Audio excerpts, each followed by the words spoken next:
Olá, primeiro ano A, B, C, D, tudo bem com vocês? Gente, nossa aula de história de hoje vai ser sobre o Império Romano.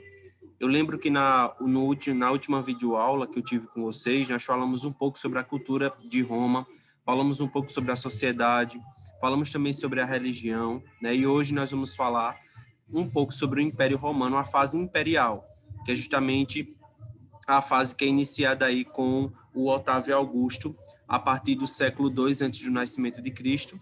A gente vai ver aí o que consolidou o Império Romano, né? Quais as principais características, bem como os sucessores dos imperadores que fizeram com que o Império Romano se tornasse um dos maiores impérios daquela época. Eu peço a vocês desculpa pelo barulho externo, caso vocês estejam ouvindo, é que nessa época de política tá um barulho enorme e infelizmente isso acaba atrapalhando aqui nossas aulas, tá certo? Então, o Alto Império, né, aqui ele é marcado justamente, ele é marcado pelo aparecimento, consequentemente, né, do então imperador Otávio Augusto, né? Consolidou-se no poder obtendo o apoio das camadas populares, promoveu uma política de construção de grandes obras públicas, desenvolveu um comércio, né? Criou a chamada Pax Romana, né? Que é a paz romana, né? Através da intervenção de uma ditadura militar, né? Manteve uma certa paz temporal, né? No Império Romano, através de um governo centralizador e forte, né? Arrecadação de impostos feitas pelo Estado romano, profissionalização do exército romano, cada vez mais os imperadores fortaleciam o Império Romano, né? Instituição do cargo vitalício e não hereditário apenas, mas também por adoção. Então, a sociedade, como estava caracterizada a sociedade romana durante o governo de Otávio Augusto, né? Estavam classificados entre os livres e os escravos, né? Os cidadãos de Roma ou habitantes das províncias, divididos em três categorias aí: senatorial, equestre e a plebeia. Tá aí as características de cada um para vocês. Os escravos eram, claro, a população menos favorecida, né, em relação a outros períodos da história romana, em sua maioria prisioneiros de guerras ou por hereditariedade, né? Quem nascesse escravo morreria escravo e não teria condições de subir na camada social. Então, os sucessores, né, de Otávio Augusto, né? Com a morte de Augusto, mesmo com a estabilidade econômica que gozava o império, houve uma constante estabilidade política nos governos subsequentes, tá? A guarda pretoriana, reforçada para evitar atentados contra a vida dos governantes, acabou impondo e derrubando imperadores de forma violenta. Dentre eles nós temos aí Calígula, né, que nomeou seu próprio cavalo como cônsul e foi assassinado pela guarda pretoriana, que o substituiu por Cláudio. Tá aqui um busto de um cara que vocês conhecem, né? É o Nero, né? Que pôs fogo em Roma, tá? Nero foi proclamado imperador de Roma aos 17 anos. Ele mandou assassinar e executar muitos dos seus inimigos políticos, né? A própria mãe ele mandou executá-la, né? Justamente pelas críticas que fazia à sua amante. Foi acusado de ter incendiado Roma e moveu violenta perseguição aos cristãos que se recusavam a cultuá-lo, né? Muitos dos imperadores se colocavam como autoridades centrais, até acima da própria religião, acima dos próprios deuses e etc. Tá? Ele foi deposto por exércitos revoltosos da Espanha que invadiram Roma, sendo morto por um escravo. Sua queda deu início a um conflito no qual cada exército da província e a guarda pretoriana quiseram transformar seu líder em um imperador.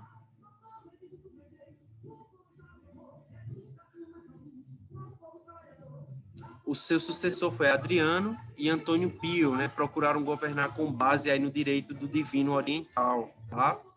Essa aí já é a dinastia dos Antôninos. Marco Aurélio, né, voltou a governar com o Senado para evitar conflitos.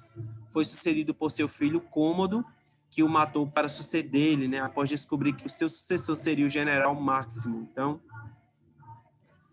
vem aí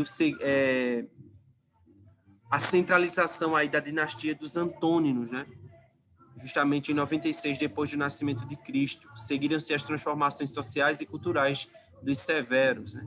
As influências orientais, principalmente do Egito, eram reflexos também no Império Romano. Então, nós temos aqui agora o direito romano, né? A mais notável contribuição romana à cultura do Ocidente, né?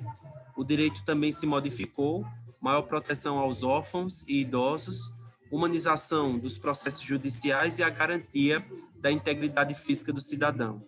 O direito civil, a chamada jus civile, baseado nos costumes e nas leis mais antigas. O direito estrangeiro, o jus gentium, com as conquistas territoriais e o domínio de outros povos, surgiu o direito estrangeiro. O direito natural, né, jus naturale, compunha-se do conjunto de princípios fundamentais e universais da justiça que não podiam ser desobedecidas por nenhuma autoridade. Juntos formavam o direito público, quanto às relações pessoais e familiares eram regulamentadas pelo direito privado. Então, cada família, dependendo da sua ordem também, existia essa questão do direito privado, em que muitas famílias seguiam à risca essas leis, tá certo? Então, nós temos aqui agora o Baixo Império, né? Século 3 e 4. O colonato, o que foi o colonato? É a divisão do latifúndio em duas partes. A reserva senhorial, que se mantinha nas mãos do proprietário, e os lotes, né, cedidos aos trabalhadores, chamados aí de colonos. Tá? Isso aí, consequentemente, vai ser a extensão para a era feudal, né, para o chamado feudalismo, que nós iremos estudar mais à frente, né? Aí nós temos o governo de Diocleciano, que foi do século 3 ao século 4, né, depois já do nascimento de Cristo, né, 284 a 305 depois de Cristo. E a gente vai ver agora algumas características do seu governo, tá? Tornou-se imperador com o apoio das legiões, transferiu a capital do império para Nicomédia, enfraquecendo aí Roma, temia os três perigos da cidade, que era o Senado, a plebe e as legiões, né? Instituiu a tetrarquia, composta de um Augusto e um César, tá certo? Revigorou o caráter divino do poder real e ordenou o fechamento de todas as igrejas cristãs. Então, o Império Romano é marcado também pelo grande perseguimento, grande perseguimento não, desculpa, esse nome talvez não exista, a grande perseguição aí aos cristãos, né? Instituído o culto solar de origem egípcia, né? Então, nós temos também um pouco da cultura egípcia envolvida aí no Império Romano. Após a morte de Diocleciano, os três governantes restantes entraram em choque, saindo vitorioso aí Constantino, único imperador aí entre 313 e 337 depois de Cristo. Aí o legado cultural, que inclusive foi motivo da pesquisa, né, que nós debatemos aí na semana passada, que eu pedi para que vocês pesquisassem, que em breve eu vou entrar em uma live para a gente discutir sobre isso, tá? E foi o teatro romano e as contribuições para a cultura ocidental até hoje, né? O teatro veio sim da cultura de Roma, da cultura da elitizada de Roma, né? O teatro romano nasceu do culto às muitas divindades, em cujo louvor eram celebrados rituais. Incluíram-se versos e música de flautas, trombetas e instrumentos de corda. Sobre esse aspecto, o teatro romano é muito semelhante ao grego dos primeiros tempos. Os romanos buscavam, no teatro, diversão ou emoções violentas, até mortes aconteciam ali, né? Daí a queda para o burlesco e para o espetáculo circense. Eram grandes encenações mímicas e teatralização dos espetáculos realizados na arena, onde os personagens eram gladiadores ou feras. O realismo teatral chegou a tal ponto que os atores eram efetivamente mortos durante a encenação de crucificação ou de lançamentos à fogueira, né? Quando o cristianismo se impôs como religião oficial no Império Romano, essas atividades foram proibidas, né? E assim acaba morrendo o teatro romano. O teatro romano e suas contribuições ainda continuando, o teatro italiano do século XVI, rompendo as tradições medievais, voltou-se para a imitação dos antigos moldes, né, greco-romanos. Até porque no século XV, na era moderna, né, a Idade Moderna, muitos elementos da cultura greco-romana, da Grécia e de Roma, voltam à tona na Europa Ocidental, tá, pessoal? O o retorno não trouxe sucesso, apesar de reportar-se a autores como Plauto e Terêncio, adaptados por Arentino, Ariosto e Nicolau Maquiavel. Foi num gênero inteiramente original que se revelou o teatro italiano, né?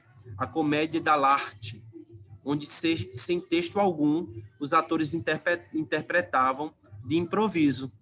Mais tarde, Goldoni tentou compor sem sucesso um esquema literário para a comédia dell'arte. O teatro foi se modificando, simbolizando aí as características e o ambiente de cada época, né? Foi se adaptando à realidade cultural de cada época, mas não podemos negar as contribuições do teatro romano para a cultura ocidental, tá certo? Como vocês podem ver, ó, essas pontes antigas em arcos, né? Que inclusive os ocidentais também, quando vieram aqui para a América, no período colonial, também imitaram muito os estilos romanos, né? As igrejas também com esses arcos, isso tudo aí vem justamente da cultura romana, do legado romano para as sociedades, tá? Nesse sentido aqui, nós temos aqui um legado da arquitetura romana, tá? Os campos de futebol, se vocês observarem, né? Parece mais aquelas arenas, né? Lá na Roma Antiga, onde gladiadores batalhavam, né? Homens e animais, para interter aí a população na época, tá? Os romanos construíram aquedutos, enormes conjuntos de arcos, né, que levavam água para as cidades. Os europeus aprenderam com os romanos a arte de canalizar a água em aquedutos. Um exemplo dessa influência são os arcos que os portugueses construíram no Rio de Janeiro, né? Que são chamados Arcos da Lapa, né? Quem já foi no Rio de Janeiro, teve a oportunidade de ver, né? Viu aí esse exemplo. Na Europa, durante a Idade Média, muitas igrejas cristãs, imitando as basílicas de Roma, foram construídas no estilo românico, com a abóbada apoiada nas paredes, e estas, para suportar o enorme peso, tinham que ser baixas, espessas e com poucas janelas. As basílicas eram edifícios públicos, onde havia tribunal, biblioteca, sala de jogos e de conversação. As próprias igrejas, né, aderiram a essas características de cultura romana na arquitetura, né, em suas obras, tá? Tanto dentro das igrejas como também fora, tá?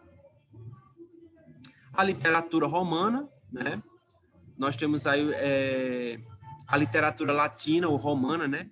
Que é o nome que se dá ao corpo de obras literárias escritas em latim, né? Nós temos aí vários idiomas também que originaram aí do latim, né? Como o espanhol, como o português de Portugal, né? E como o português do Brasil, né? Que houve esse processo aí civilizatório e essa miscigenação, essa mistura de idiomas, né? E que permanecem até hoje como duradouro legado aí da cultura da Roma Antiga, tá?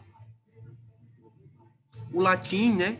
Que teve, logicamente, variantes regionais em Portugal. O latim vulgar deu origem ao galaico português, que redundou na língua atualmente falada, né?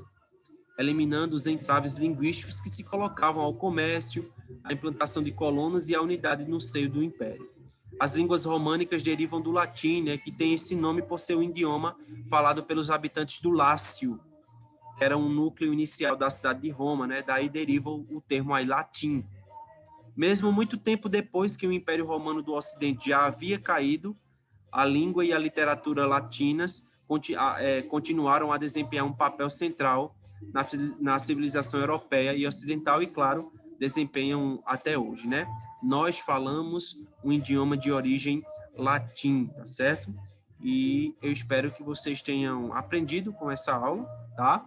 Vocês tenham o poder aí de pausar a leitura e fazer novamente a leitura, tá certo? De acordo com o entendimento de vocês. E qualquer dúvida eu estou à disposição, tá certo? Primeiro ano. Que Deus abençoe vocês.